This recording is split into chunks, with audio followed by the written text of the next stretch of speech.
Chennai central Coromandel এক্সপ্রেসে general ক্লাসে journey করে তোমাদের জন্য রেকমেন্ড থাকলো ভাই এই ট্রেনটা প্রেফার করবে। কেন দরজার কাছে কিভাবে বসে ঘুমিয়ে যাচ্ছে এরা দুজন। এতদিন জানতাম ভারতীয় রেলের প্যান্ট্রি কারে লাঞ্চ ব্রেকফাস্ট ডিনার পাওয়া যায়, এখন দেখছি ভারতীয় রেলের প্যান্ট্রি কারে গুটকাও পাওয়া যায়। এখানে যে স্টাফগুলো আছে মানুষগুলোকে এমনভাবে লুটছে তোমরা ভাবার বাইরে। খাওয়া দাওয়ার কোয়ালিটি এতটা পরিমাণ বাজে, এত সব কিছু এভরিথিং এই ট্রেনে বাজে। এদিক দিয়ে লোক উঠবে আর এদিক দিয়ে লোক নামবে। চেন্নাই ঢুকছি আমরা আর দেখো ট্রেন কত ফাঁকা। পাশে পাশে যে ঝুপড়িগুলো আছে এখান থেকে যেন কেউ ফোন টোন না চুরি করে, তো সেই জন্য ভিউজটা মারাত্মক আসছে একদম। কেমন আছো বন্ধুরা তোমরা সবাই? আশা করি তোমরা সবাই ভালো আছো আর তোমাদের বন্ধু সেবনা তো অনেক ভালো আছে।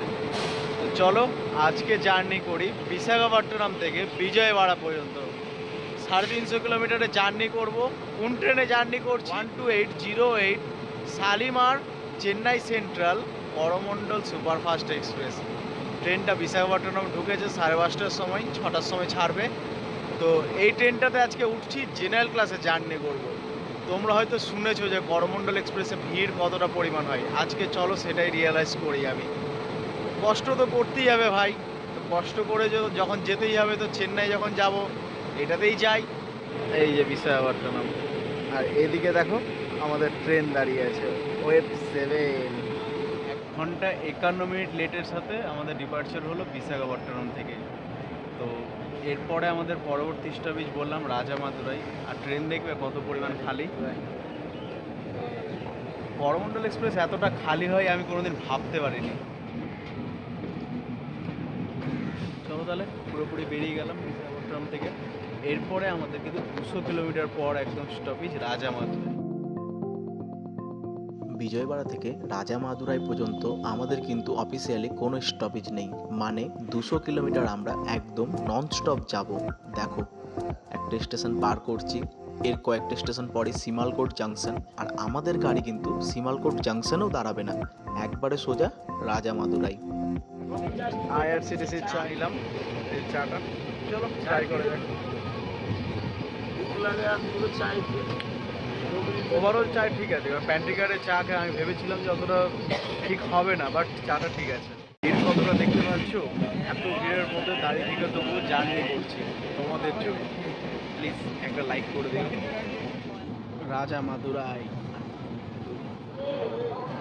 বিশাখাপট্টনম থেকে 200 কিলোমিটার পার করে পৌঁছে গেলাম আমরা রাজামাদুরাই স্টেশন।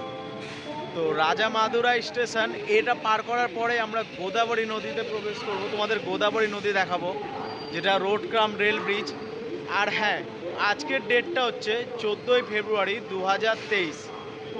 পুলওয়ামা জঙ্গি হামলায় নিহত শহীদ ও বীর জওয়ানদের ট্রেন বাই মাইলেজ পরিবারের তরফ থেকে শতকোটি প্রণাম। তো চলো এরপরেই তোমাদের সাথে দেখা করব ইলাড়ো স্টেশন, তারপরে বিজয়ওয়াড়া। আর একটা জিনিস কি খুব ভালো লাগলো আমার, যে এর আগে আমি শুনেছিলাম করমণ্ডল এক্সপ্রেস এত পরিমাণ ভিড় হয় যে পা রাখার জায়গা হয় না, কিন্তু আজকে আমি করমণ্ডল এক্সপ্রেসে আসছি বিশাখাপট্টনম থেকে, ফাঁকা আছে। ট্রেনের মধ্যে জাস্ট প্রত্যেকটা সিটে লোক বসে আছে, কিন্তু ট্রেন ফাঁকা, তোমরা আরামসে আসতে পারবে। তো করমণ্ডল এক্সপ্রেসে যে ভুল বিভ্রান্তি ছিল মানুষের প্রতি, যে করমণ্ডল এক্সপ্রেসে নাকি উঠা যায় না, তোমাদের ভাই শিবনাথ নিজে ট্রাভেল করে দেখাচ্ছে করমণ্ডল এক্সপ্রেসে চেন্নাই পর্যন্তই যাব। ভেবেছিলাম যে খুব ভিড় হবে তাই এখানে নেমে যাব রাজামাদুরায়, কিন্তু করলাম না, যাব একদম চেন্নাই পর্যন্ত। চলো 2 মিনিটের মতো স্টপেজ আছে আমাদের এখানে, এরপরেই পরবর্তী স্টপেজ আরেকটা আছে, তারপরে ইলাড়ো। আর হ্যাঁ, এই স্টেশনে খাওয়ার দাওয়ার তোমরা সবই পেয়ে যাবে, কিন্তু ইডলি ডোসা, যে সাউথ ইন্ডিয়া এসেছি তো সাউথ ইন্ডিয়ার খাবারই খেতে হবে আমাকে। তার একটা অবাক করা জিনিস জানাবো, এই ট্রেনে না প্যান্ট্রি কারের স্টাফরা গুটকা বিক্রি করে বিমল, 15 টাকা পিস। আমার সামনে সব প্যাসেঞ্জাররা কিনছে, আমি দেখছি ওই গুটকা খেয়ে গোটা ট্রেনটাকে নোংরা করে দিচ্ছে। তো এতদিন জানতাম ভারতীয় রেলের প্যান্ট্রি কারে লাঞ্চ ব্রেকফাস্ট ডিনার পাওয়া যায়, এখন দেখছি ভারতীয় রেলের প্যান্ট্রি কারে গুটকাও পাওয়া যায়। ভাই অবাক ব্যাপার করমণ্ডল এক্সপ্রেসে। ইডলি ডোসা সব পাওয়া যাবে এখানে খাওয়া দাওয়ার জন্য, আর ফ্রুটস পাওয়া যাবে এদিকে, আরও অনেক কিছু। চলো, ট্রেন তো আমাদের ছেড়ে দিলে, ওঠা যাক। এবার তোমাদের দেখাচ্ছি গোদাবরী নদীর উপরে বানানো রেল কাম রোড ব্রিজ, যেটা রাজামাদুরা স্টেশনটা পার করার পরে। কি ব্যাপার ভাই, রানিংয়ে নেমে গেল। আরেকটা জিনিস, এখান থেকে কিন্তু ট্রেনের মধ্যে ভিড় প্রচণ্ড পরিমাণ হলো। যাই হোক, ভিড় ছিল না বিশাখাপট্টনম থেকে, বাট এখানে ভিড় হয়ে গেল। চলো দেখাচ্ছি। চলো এবার তোমাদের দেখাবো গোদাবরী নদীর উপরে নির্মিত রোড কাম রেল ব্রিজ। এই দেখো গোদাবরী নদী, আর দেখছো টার্নিংটা কি দারুণ লাগছে। দেখো উপর থেকে রোড এটা, আর নিচে আমাদের ট্রেন লাইন, আর আমরা যাচ্ছি। দেখো ওয়েব 7 কি দারুণ দৌড়াচ্ছে ভাই। আর এদিকে দেখো আবার একটা ব্রিজ বানানো হয়েছে, এটা দিয়েও গাড়ি যাতায়াত করে। চলো। 9:47 মানে 1 ঘন্টা 27 মিনিট দেরির সাথে আমরা পৌঁছে গেলাম টাডেপাল্লি গুলেম স্টেশন, এরপরে ইলাড়ু স্টেশন। চলো চলো বেরিয়ে গেলাম।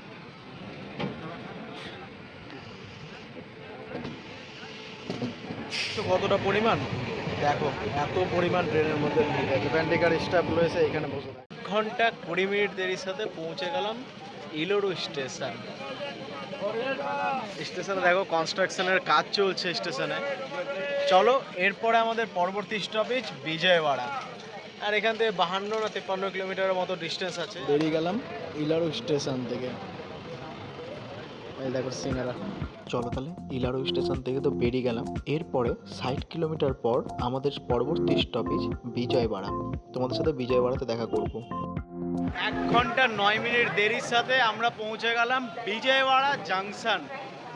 আর হ্যাঁ, বিজয়ওয়াড়াকে জংশন কেন বলা হয় এই কারণের জন্য বলে দিচ্ছি। বিজয়ওয়াড়া থেকে 5টা ডাইরেকশনে রুট কেটে যায়। একটা চলে যায় ওয়ারাঙ্গালের দিকে, একটা চলে যায় আমরা যেদিকে যাচ্ছি এখন বর্তমানে যেদিকে যাব অঙ্গলের দিকে, আরেকটা চলে যায় গুন্তগালের দিকে, আর আমরা যে দিক দিয়ে আসলাম বিশাখাপট্টনম, আরেকটা এদিকে চলে যাচ্ছে মাছলিপট্টমের দিকে। এই জন্য বিজয়ওয়াড়াকে জংশন বলা হয়, একটা মেজর স্টেশন। এখান থেকে কী নিলাম, খাওয়া দাওয়ার জন্য বেশি কিছু পেলাম না, তো জাস্ট একটা হালকা করে লস্যি নিয়ে নিলাম, এটাই খাই। আর প্যান্ট্রি কারে দুপুরবেলা দেখবো, যেহেতু ট্রেনে প্যান্ট্রি কার আছে, দেখি প্যান্ট্রি কারে কী কী খাওয়া দাওয়ার পাওয়া যায় সেটা দেখতে হবে, গিয়ে ওটাই খাবো।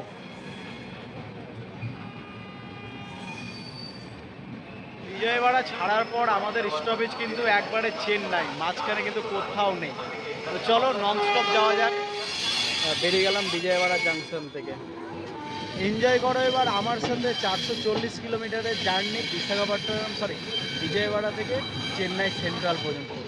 ভায়া অঙ্গল, নেল্লোর, গুডুর হয়ে যাব আমরা, কিন্তু এইসবে কোথাও দাঁড়াবে না আমাদের ট্রেন। তো 5টার সময় গিয়ে পৌঁছাবো চেন্নাই। দেখি গাড়ি আমাদের 1 ঘন্টার কাছাকাছি লেট আছে, কতক্ষণ লেটে গিয়ে চেন্নাই সেন্ট্রাল পৌঁছাচ্ছি আমরা। থেকে দেখো চেন্নাই সেন্ট্রাল বিজয়ওয়াড়া বন্দে ভারত এক্সপ্রেস আসছে, যেটা চেন্নাই সেন্ট্রাল থেকে আসছে।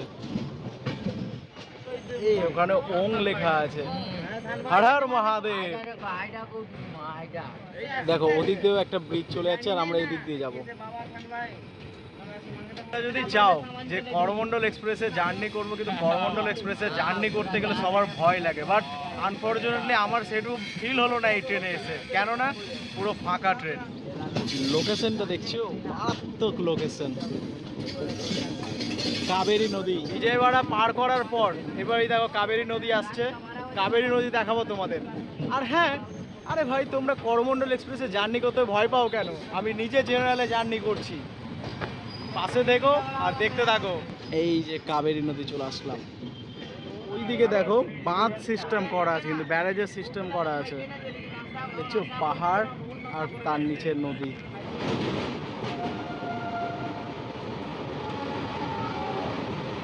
সেম ট্র্যাকে দেখো মালগাড়ি, এটাও মালগাড়ি দাঁড়িয়ে আছে, একই ট্র্যাক।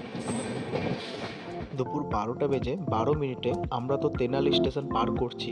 আর হ্যাঁ, বিজয়ওয়াড়া থেকে চেন্নাই সেন্ট্রাল পর্যন্ত আমাদের কিন্তু অফিসিয়ালি কোনো স্টপেজ নেই, একদম ননস্টপ যাব।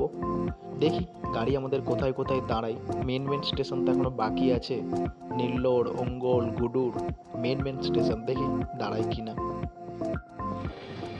আমরা তো এখন বাপাতলা স্টেশন প্রবেশ করব, আর বাপাতলা স্টেশন এদিক থেকে দেখো কনস্ট্রাকশনের কাজ চলছে 3rd লাইনের। যাই হোক, এদিক থেকে থার্ড লাইন নেই, এরপর থেকে আমরা থার্ড লাইনে প্রবেশ করব, তার মানে 3টে লাইন থাকবে। চলো। পুরো রাস্তা তো স্লো করে নিয়ে আসলো, আর যখনই দেখো স্টেশন ঢুকে গেল গাড়ির স্পিড কিন্তু প্রচণ্ড পরিমাণ বেড়ে গেল। আর দেখো 07458 Gudur Vijayawada memo special express দেখো এই সাইডে দাঁড়িয়ে ছিল, আর আমরা দেখো বাপাতলা স্টেশন পার করছি, থ্রু বাস বেরোচ্ছি। চলো, দাঁড়ালো না এখানে, দেখি এরপরে আমাদের গাড়ি কোথায় দাঁড়ায়। আর ট্রেনে ভিড় দেখবে, দরজার কাছে কিভাবে বসে ঘুমিয়ে যাচ্ছে এরা দুজন। ট্রেন কিন্তু চলছে আমাদের। ট্রেনের মধ্যে মানুষ কতটা পরিমাণ কষ্ট করে যাচ্ছে, দেখো কোথায় কোথায় সব বসে আছে, শুয়ে আছে, এইরকম সব যাচ্ছে। প্যান্ট্রিকার থেকে নিয়ে নিলাম খাবার, আর খাবারটার মধ্যে দেখি কী কী আছে, রিভিউ করে দেখি।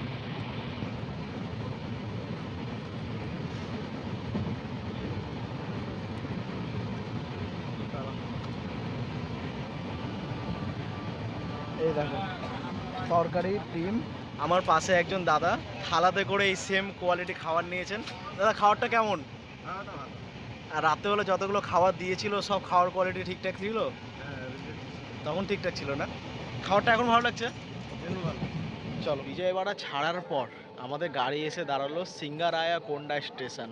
অঙ্গলেও কিন্তু দাঁড়ায়নি। আর এদিকে এত পরিমাণ রোদ না, বাপরে, পিঠ পুড়ে যাচ্ছে। এখান থেকে 265 কিলোমিটার আর চেন্নাই সেন্ট্রাল। এদিকে এত পরিমাণ সূর্যের তাপ না, দেখে বুঝতেই পারছে, চোখ মুখ সব পুড়ে যাচ্ছে আমার। মানে আমাদের দিকে এরকম রোদ পাওয়াটা ভাগ্যের ব্যাপার, অন্তত আজকের দিনে। আজকে 14 ফেব্রুয়ারি, তোমাদের বারবার বললাম। ট্রেনে না প্যান্টিকারে যে স্টাফগুলো আছে, মানুষগুলোকে এমনভাবে লুটছে তোমরা ভাবার বাইরে। খাওয়া দাওয়ার কোয়ালিটি এতটা পরিমাণ বাজে, এত সব কিছু এভরিথিং এই ট্রেনে বাজে। এই ট্রেনে যে খাবার দাওয়ার তোমাদের দেখালাম, আমার কাছে 80 টাকা নিল ডিম ভাতটা, কিন্তু এত ফালতু কোয়ালিটির খাবার যে মানে কি বলবো। তোমাদের দেখালাম যে এই ট্রেনে যারা যারা প্যান্টিকার স্টাফরা আছে, এরা সব কিন্তু গুটকা, বিড়ি, সিগারেট কি না কি বেচে না। তোমরা যদি করমণ্ডল এক্সপ্রেসে যেতে চাও, A to Z অ্যাভেলেবেল পাবে, শুধু টাকা দিও আর প্যান্টিকার স্টাফদের সাথে কন্ট্যাক্ট করো। চলো, গাড়ি তো আমাদের ছেড়ে দিল সিঙ্গারাইয়া কোন্ডা। এখান থেকে মাত্র 265 কিলোমিটার, চেন্নাই সেন্ট্রাল। ভিউজটা শুধু দেখো তোমরা একবার। ওয়েগ 12 এইচবির সাথে প্যারালাল রেস হচ্ছে আমাদের, ওয়েভ 7 ভার্সেস ওয়েগ 12 এইচপি, কিন্তু আমরাই জিতে গেলাম। আর আমি এটার একটা খুব সুন্দর রিলস বানিয়েছি, সেই রিলসটা কিন্তু ভাইরাল হয়েছে ইনস্টাগ্রামে, তোমরা চাইলে দেখতে পারো গিয়ে। দেখো আমাদের গাড়ি প্রায়োরিটি কতটা, যে আমরা নীললোর স্টেশনেও দাঁড়ালাম না কিন্তু। এরপরে গুডুর স্টেশন, দেখো গুডুর স্টেশনেও কিন্তু আমরা দাঁড়ালাম না। দুপুর 3টে বেজে 42 মিনিটে আমরা গুডুর স্টেশন পার করছি। আর গুডুরকে মেনলি জংশন বলা হয় এই কারণে, গুডুর থেকে একটা রুট চলে যাচ্ছে রেনিগুন্টার দিকে, একটা রুট চলে যাচ্ছে তারার দিকে। আমরা তারার দিকেই যাব। পৌঁছে গেলাম সুলুরুপেটা স্টেশন। এখান থেকে শ্রীহরিকোটা খুব কাছে। আর শ্রীহরিকোটা হচ্ছে, তোমরা জানো, ইসরোর লঞ্চ প্যাড, যেখান থেকে ইসরোর সমস্ত রকেট কিন্তু লঞ্চ করা হয়। এখান থেকে মাত্র 20 কিলোমিটার। চলো, এরপরে আরেকটা স্টেশন আছে, তারপরে আমরা পৌঁছে যাব তামিলনাড়ুতে। কেননা এর একটা স্টেশন পরে তারা, আর তারার পরে আরামবাকাম, যেটা হচ্ছে তামিলনাড়ু অন্ধ্রপ্রদেশের বর্ডার।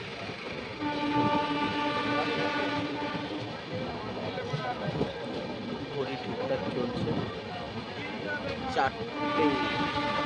4:20 পার করলাম আমরা। গাড়ি তো আমাদের দাঁড়ালো না এখানে, তোমরা দেখতেই পাচ্ছ, বেরিয়ে গেলাম স্টেশন থেকে। চলো, এরপরে তোমাদের অন্ধ্রপ্রদেশ আর তামিলনাড়ুর বর্ডার তারা আরামবাকাম দেখাবো। তারা পাস করছি।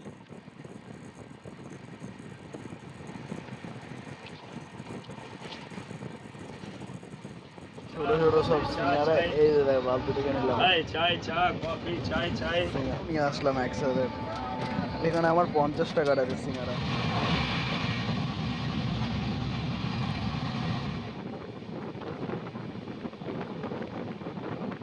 চেন্নাই ঢুকছি আমরা, আর দেখো ট্রেন কত ফাঁকা। তোমাদের বারবার বলেছিলাম আমি যে করমণ্ডল এক্সপ্রেসে ট্রাভেল করলাম আজকে, এত ফাঁকা ট্রেন। এক্স্যাক্টলি দেখতেই পাচ্ছ চারপাশে পরিস্থিতি। বলতে গেলে দেখো এক একটা সিটে একজন দুজন করে বসে আছি মাত্র, মানে লোকই নেই একদম।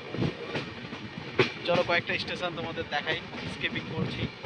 আর হ্যাঁ, চেন্নাই কিন্তু ঢুকে গেছে, এখান থেকে মাত্র 20 কিলোমিটার। আর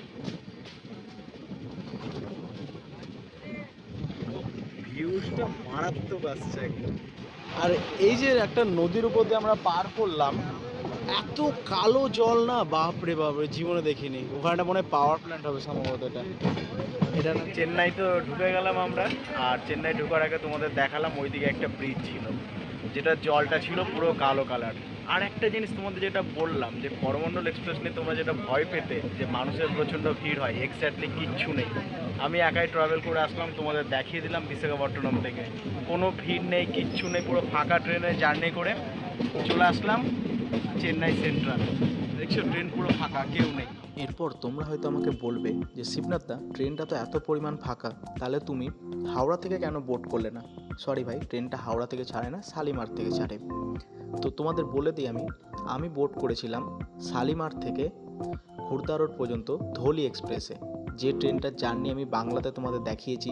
তারপরে খুর্দা রোড থেকে ওই দিনই রাত্রেবেলা সন্ধ্যে 7টার সময় অমৃতসর বিশাখাপট্টনম হীরাকুদ সুপারফাস্ট এক্সপ্রেসে করে আমি বিশাখাপট্টনম এসেছিলাম। কেননা ওই ট্রেনটা দেখলাম ফাঁকা ছিল, আর আমার একটু ঘুমের প্রয়োজন ছিল, সেই জন্য ভাই মেনলি ওই ট্রেনটায় আমি উঠেছিলাম ঘুমানোর জন্য। তো যাই হোক, ঘুমিয়ে চলে আসলাম বিশাখাপট্টনম এসে নামলাম ভোর 3টের দিকে।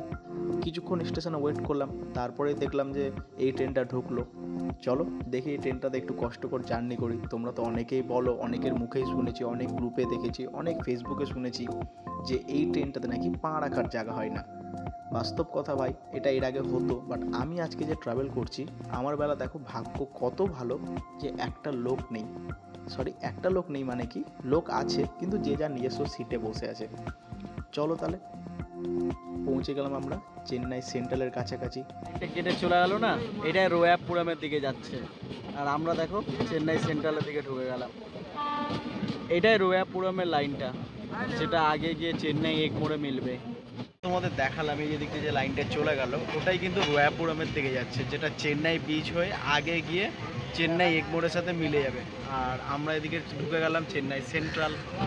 চলো, আর একটা স্টেশন। চেন্নাই প্রশাসন কতটা ভালো হয়েছে, এরকম বস্তির ধারে ধারে আরপিএফ এর ডিউটি লাগিয়েছে। চেন্নাই সেন্ট্রাল ঢুকবো, আর ঢোকার মুখেই আমাদেরকে দেখো দাঁড় করে রেখেছিল আউটারে, আর এদিকে সব বস্তিগুলো দেখালাম, আর এই দেখো আরপিএফ স্যার দাঁড়িয়ে আছে। এই জিনিসটা আমার প্রচণ্ড ভালো লাগলো চেন্নাই সেন্ট্রালে এসে, যে এরকম পাশে যে ঝুপড়িগুলো আছে, এখান থেকে যেন কেউ ফোন টোন না চুরি করে, তো সেই জন্য, বা কোনো প্যাসেঞ্জারের কোনো ক্ষতি না করে, সেই জন্য দেখো প্রোটেকশন ফোর্স দেওয়া হয়েছে রেলওয়ের। চলো চেন্নাই সেন্ট্রাল লাইনটা চলে যাচ্ছে না, এই লাইনটা আবার গিয়ে চেঙ্গালপট্টুর দিকে যাচ্ছে। বাসিন ব্রিজ জাংশন মনে হয় দাঁড় করে দিবে এখানে। চেন্নাই সেন্ট্রালের কোচিং ইয়ার্ড। সবাই নামার জন্য তো একবারে রেডি হয়ে গেছে, তা আমিও চলো নামি এবার। ও কালারফুল F7। চেন্নাই সেন্ট্রাল ঢুকছি, আর অনেকগুলো F7 দেখা পেয়ে গেলাম চেন্নাই সেন্ট্রাল ঢোকার আগে। এবার চলো সবাই নামবো এখান থেকে। চলো পৌঁছে গেলাম আমাদের গন্তব্য। এর জন্য কত ভিড় ট্রেন। আবার এখান থেকে ব্যাক করবে, সেই জন্য সব লোক এখানে চাপার জন্য রেডি। এদিক দিয়ে লোক উঠবে আর এদিক দিয়ে লোক নামবে।